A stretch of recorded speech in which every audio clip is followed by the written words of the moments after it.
প্রথম ডেলিভারেটলি আমি বারবার ফোন করেছি, সেন্ট্রাল গভর্নমেন্টের ডিবিসি এবং ঝাড়খণ্ড গভর্নমেন্টের তেলুঘাট এবং পঞ্চায়েত থেকে পুরোপুরি নিজেদের রাজ্যকে বাঁচিয়েছে আর বাংলায় পুরো জল ছেড়ে দিয়েছে। লক্ষ লক্ষ মানুষ আজকে বন্যায় আক্রান্ত। জলের স্রোতটা দেখুন, স্পিডটা দেখুন, যে কোনো মুহূর্তে ডুবে যাবে সব। মানুষ রাস্তার উপরে দাঁড়িয়ে আছে দিদি, অনেকেই রিলিফ ক্যাম্প করা হয়েছে। একদিকে টানা কয়েকদিনের বৃষ্টিতে দ্বারকেশ্বর নদীর জলে প্লাবিত হয়েছিল আরামবাগের বেশ কিছু এলাকা। অন্যদিকে ডিভিসি থেকে 3 লক্ষ কিউসেকের উপরে জল ছাড়ার ফলে বানভাসী মুন্ডেশ্বরী ও দ্বারকেশ্বর নদী। অতিরিক্ত জলের চাপের কারণে মুন্ডেশ্বরী নদীর বাঁধ ভেঙে প্লাবিত হচ্ছে হুগলির পুরসুরা পঞ্চায়েতের একাধিক এলাকা। ঘরছাড়া হয়ে রয়েছেন বহু সাধারণ মানুষ। কোথাও আবার দেখা গিয়েছে বাঁধের উপরে গিয়ে আশ্রয় নিচ্ছেন এলাকার মানুষজন। বিরাট পরিস্থিতি খারাপ, এতটা করে বুকে জল, কতগুলো ছেলেদিকে নিয়ে খুব কষ্টে আছি। নিরাপদ আশ্রয়ে গেছেন? নিরাপদ আশ্রয় বলতে এখন পর্যন্ত কোনো আসে নাকি। আপনারা এখন থাকবেন কোথায়? এখন থাকতে হচ্ছে বলতে ওই বাড়ি থেকে এতটা জলে দিয়ে থাকতে হচ্ছে। এই জায়গাটার নাম কি দাদা? জায়গাটার নাম হচ্ছে 1 নম্বর 12 পশ্চিম হরিপুর। আচ্ছা, এইখান থেকে মোটামুটি জল বেড়েছে কখন থেকে? হ্যাঁ, জল বেড়েছে আপনার ওই ঠিক সকাল 6টা থেকে। 6টা থেকে। এখন কি পরিস্থিতি? এখন পরিস্থিতি ভয়ানক পরিস্থিতি। এখন বাড়িতে এক মানুষ করে জল, বাড়িতে কেউ থাকতে পারছে না। এই অবস্থায় সরজমিনে পরিদর্শন করতে ওই এলাকায় পৌঁছান মুখ্যমন্ত্রী মমতা বন্দ্যোপাধ্যায়। দুপুরে বানভাসী এলাকার পরিস্থিতি দেখতে আসেন খোদ মুখ্যমন্ত্রী। প্রথমে হাওড়া উদয়নারায়ণপুর, তারপরে সেখান থেকে পুরসুরায় আসেন তিনি। পুরসুরা ব্রিজের উপর থেকে নদীর অবস্থা দেখেন। সেখানেই তিনি বলেন পুরোটাই ম্যানমেড বন্যা। ডিভিসি ইচ্ছা করলে এরকম জল ছাড়ছে। সেখান থেকে সীমান্ত রোড হয়ে আখরি শ্রীরামপুর থেকে গ্রামের মানুষের সঙ্গে কথা বলেন তিনি। এই প্রথম ডেলিভারেটলি আমি বারবার ফোন করেছি, সেন্ট্রাল গভর্নমেন্টের ডিবিসি এবং ঝাড়খণ্ড গভর্নমেন্টের তেলুঘাট এবং পঞ্চায়েত থেকে পুরোপুরি নিজেদের রাজ্যকে বাঁচিয়েছে আর বাংলায় পুরো জল ছেড়ে দিয়েছে। লক্ষ লক্ষ মানুষ আজকে বন্যায় আক্রান্ত।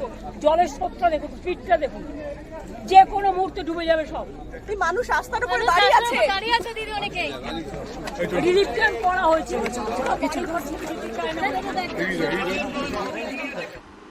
বানভাসী এলাকার মানুষদের সঙ্গে সরাসরি কথা বলে তাদেরকে আশ্বস্ত করেন মুখ্যমন্ত্রী মমতা বন্দ্যোপাধ্যায়।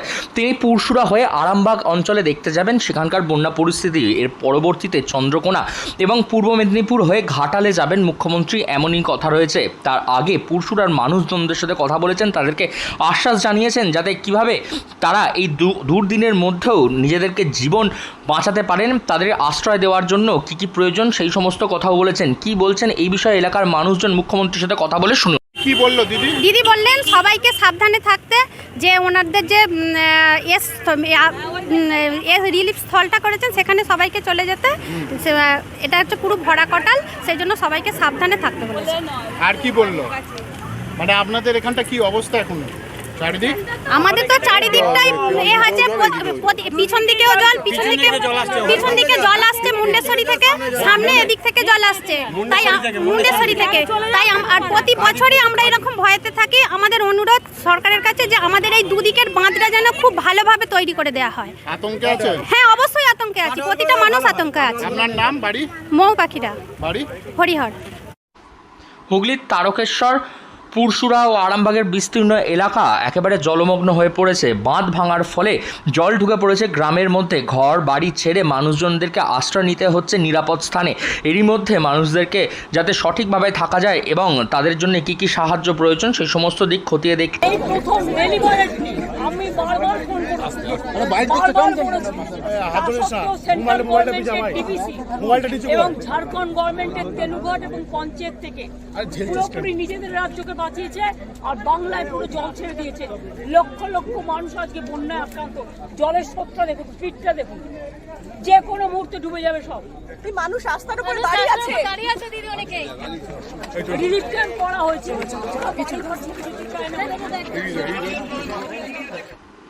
বানভাসী এলাকার মানুষদের সঙ্গে সরাসরি কথা বলে তাদেরকে আশ্বস্ত করেন মুখ্যমন্ত্রী মমতা বন্দ্যোপাধ্যায়। তিনি পুরসুরা হয়ে আরামবাগ অঞ্চলে দেখতে যাবেন সেখানকার বন্যা পরিস্থিতি। এর পরবর্তীতে চন্দ্রকোনা এবং পূর্ব মেদিনীপুর হয়ে ঘাটালে যাবেন মুখ্যমন্ত্রী, এমনই কথা রয়েছে। তার আগে পুরসুরার মানুষজনদের সাথে কথা বলেছেন, তাদেরকে আশ্বাস জানিয়েছেন যাতে কিভাবে তারা এই দুর্দিনের মধ্যেও নিজেদেরকে জীবন বাঁচাতে পারেন, তাদের আশ্রয় দেওয়ার জন্য কি কি প্রয়োজন সেই সমস্ত কথাও বলেছেন। কি বলছেন এই বিষয়ে এলাকার মানুষজন মুখ্যমন্ত্রীর সাথে কথা বলে শুনুন। কি বললো দিদি? দিদি বললেন সবাইকে সাবধানে থাকতে, যে ওনাদের যে রিলিফ স্থলটা করেছেন সেখানে সবাইকে চলে যেতে, এটা হচ্ছে পুরো ভরা কটাল, সেই জন্য সবাইকে সাবধানে থাকতে বলেছে। আর কি বললো? মানে আপনাদের এখানটা কি অবস্থা এখন চারিদিক? আমাদের তো চারিদিকটাই আছে, পিছন দিকেও জল, পিছন দিকে জল আসছে মুন্ডেশ্বরী থেকে, সামনে এদিক থেকে জল আসছে, তাই মুন্ডেশ্বরী থেকে, তাই আর প্রতি বছরই আমরা এরকম ভয়েতে থাকি। আমাদের অনুরোধ সরকারের কাছে যে আমাদের এই দুদিকের বাঁধটা যেন খুব ভালোভাবে তৈরি করে দেওয়া হয়। আতঙ্কে আছে? হ্যাঁ, অবশ্যই আতঙ্কে আছে, প্রতিটা মানুষ আতঙ্কে আছে। আপনার নাম, বাড়ি? মৌ পাখিরা, বাড়ি হরিহর।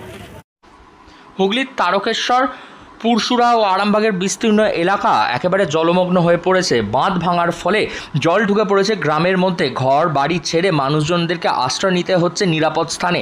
এরই মধ্যে মানুষদেরকে যাতে সঠিকভাবে থাকা যায় এবং তাদের জন্য কী কী সাহায্য প্রয়োজন সেই সমস্ত দিক খতিয়ে দেখছেন মুখ্যমন্ত্রী স্বয়ং নিজেই এসেছেন ঘটনাস্থল পরিদর্শন করতে। হুগলি থেকে রাহি হালদার, লোকাল 18 বাংলা।